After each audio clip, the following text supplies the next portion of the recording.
বাপ্পি, নীরব এবং চিত্রনায়িকা পরীমনির সাথে একসাথে ছবি উঠে হঠাৎ করে কি বলছে শাবনূর। প্রিয় দর্শক, এ বিষয়ে বিস্তারিত দেখুন পুরো ভিডিওতে।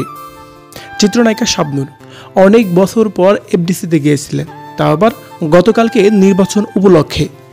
তার কারণ নির্বাচন উপলক্ষে তিনি নিজেও ভোট দিয়েছেন এফডিসিতে উপস্থিত হয়ে। আর তখনই অনেক শিল্পী এবং কলাকুশলীদের সাথে ছবি উঠেছেন শাবনূর। সেই ধারাবাহিকতায় বাপ্পি, নীরব এবং চিত্রনায়িকা পরীমনিও ছবি উঠেছেন। তবে ছবিটি বেশ সোশ্যাল মিডিয়ায় ভাইরাল হয়েছে।